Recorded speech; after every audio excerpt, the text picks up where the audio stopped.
సర్వోన్నతుడైన దేవాది దేవునికి మహిమ కలుగునుగాక.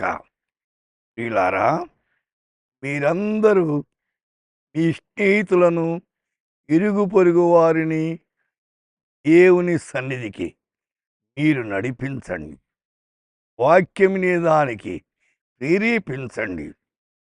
ఈ దినాన్ని ప్రభు మనకిచ్చినందుకై స్తోత్రాలు.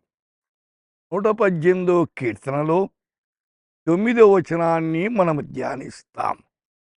రాజును నమ్ముకొనుట కంటే యెహోవాను ఆశ్రయించుట మేలు.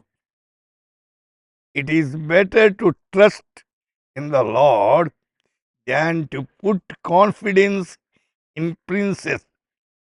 యెహోవాకే శరణ్ లేని प्रधानों पर भी భరోసా రఖనే సే ఉత్తమ్ హై.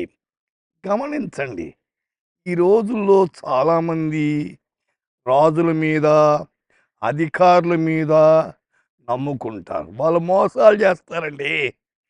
దేవుని నమ్ముకుంటే మోసం ఉండదు. దేవుడు మోసగాడు కాదు. ఆయన ఆశ్రయించే వారికి ఏం చేస్తాడంట? మేలు. బైబిల్లో చాలా మేలున్నాయి. ఈ దినం నువ్వు బ్రతికినుట మేలండి. ఎందరో ఈ దినాన్ని చూడని వాళ్ళు ఉన్నారు.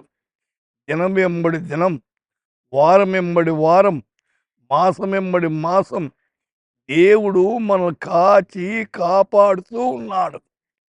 మేలు చేస్తున్న దేవుడు. మేలు చేస్తున్న దేవునికి మనం అనుగుణ్యంగా జీవించాలి. మేలు చేసేవాడు. అయితే దేవుడు ఎల్లవేళలా మేలు చేస్తాడు. కీడు చేసేవాడు కాదు.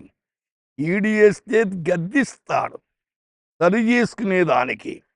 అందుచేతని 146వ కీర్తనలో 3వ వచనం, రాజుల చేతనైనను నరుల చేతనను రక్షణ కలుగదని వారిని నమ్ముకొనకు. రాజులు రక్షించలేరు. రక్షణ ఇచ్చేవాడు యేసుక్రీస్తు ఒక్కడే. ఆయన రక్షణ ఇచ్చే దేవుడు. రక్షణ దేవుంది. ఆయన పేరులోనే ఉంది రక్షణ. అది అవసరమైంది.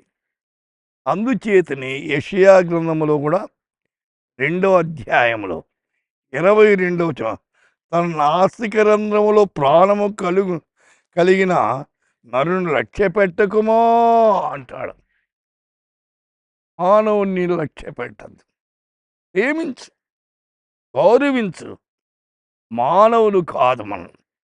దేవునికి మానవులైన మనలను దేవుడు కలుగజేశాడు. ఆయనకు అనుగుణ్యంగా, ఆయన నమ్ముకొని, ఆయన ఆశ్రయించి, ఆయనకు మహిమకరంగా మనము జీవించాలని ఆయన ఏర్పాటు. ఆ రీతిగా జీవించండి. ఆ రీతిగా జీవిస్తే మీ జీవితాలు ధన్యమవుతాయి. ప్రార్థన చేసుకుందాం. పరిశుద్ధుడా, మీకు వందనాలు, స్తోత్రము నాయన. ఈనాడు ప్రపంచంలో అనేక మంది మిమ్మను నమ్ముకొని జీవించేదానికి కృప దయచేయను.